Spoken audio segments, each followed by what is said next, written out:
Hello guys, it's Peter from PS Sound, and in this video I'd like to introduce to you this current project, which might actually be probably the most high-end system I've ever had to build, probably after my Honda.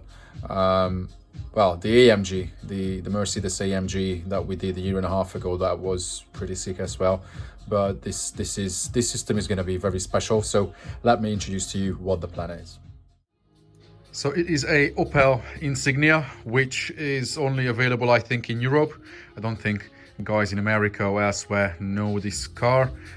It's like a mid-category family big hatchback with a pretty deep trunk. So I can't complain about that. We have enough space to work with. So here in the trunk, the plan is to have a huge sealed box for a 15-inch sub for a hybrid audio Clarus 15 to start with.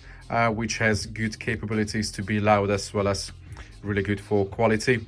But we have a few more subs that we can try, but I think the Clarus is the one that we're gonna stick to. But of course, test will show different. So huge sealed box going across, raised up behind the battery. That's a 130 amp lithium battery that's gonna supply the power for the system, which is gonna be split charged from the front one. And then from that point on, we will have the amp rack behind the rear seats with two Brax Matrix 4 Pro amplifiers each side here. In the middle, we will have the Brax DSP, the equipment that I showed to you yesterday that I shared. And then behind those, we will have another Zapco Z400.2 bridged for the 15-inch sub, and then another small Zapco monoblock running the shakers in the seats just to have a little bit of extra fun in the system. Yes, you wouldn't need that for an audiophile setup, but the owner also likes to feel the music at times. So I thought, you know, if you like that in the Honda, well, most people do, then why wouldn't we do it? So amplification over there, power distribution behind the amps that will be accessible from the cabin. If you tip the seats, then you can get to the fuse distribution and everything, all the bits and bobs that you need for a system. And then we will have nice trim panels on each side to cover the cavities and still keep that sort of movable, because you have big fuse block over there. Plus, if you have to get to your bulbs or anything, then you can get to it. There's enough space in that cavity too. And as you see, this car had a build in it before with many Audis and Thesis amplifiers, Blam, 3 10-inch subs behind the rear seat, all sorts of stuff, really high-end gear, yet it wasn't great. I heard the car in March at the Eurofinals, unfortunately didn't do well. While the install was poor, the tuning was even poorer, so it wasn't quite surprised. The owner was also aware that the car wasn't up on the level, but he went to Eurofinals to experience what's happening there. So now we are building something really proper. So this is it about the trunk. And look at this. It's not a trick. This is a left-hand driven car in UK. It's bloody crazy. I still have to shake myself to believe it, but I'm working on a left-hand driven car. Brilliant. It's not new to me because I used to have a left-hand driven car, but yeah, this is going to be awesome. So up front here, the plan is going to be to have a three-way Accuton, the very first production line automotive three-way, which, yeah, is going to be very special and super expensive.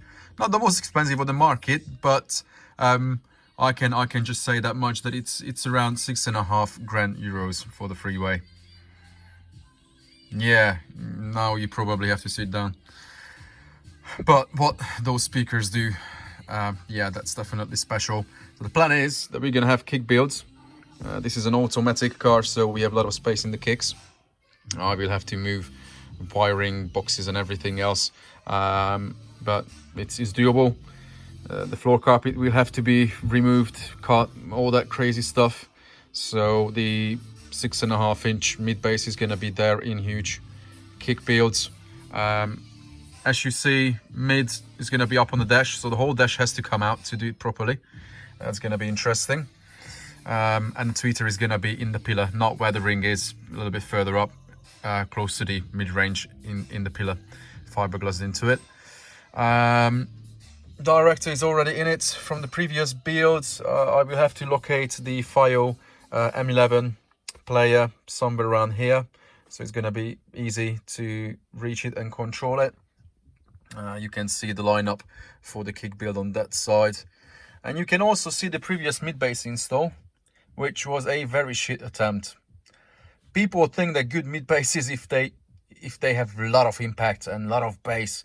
No, that's not good mid-bass. Good mid-bass is when it's accurate, when it has enough output as well, of course, but when it's accurate. There's no rattle, there's nothing. It sounds just like at home with, you know, really heavy, sturdy floor standers. So, yeah, they had really expensive pair of bland mid-bass drivers there, but that whole panel, it might be easy to show it here, the whole panel was kind of just bolted onto the door card. It's just ridiculous.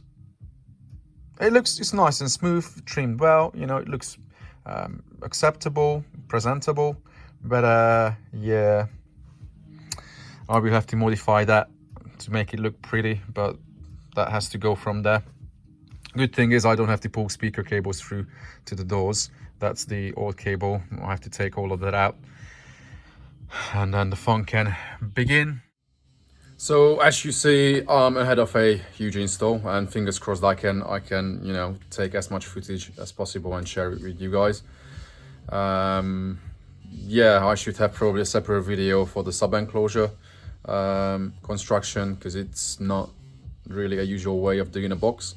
I can show a bit of teaser down there. I'm using my usual crazy technique. This is after 2 days, by the way. Oh, I don't show more.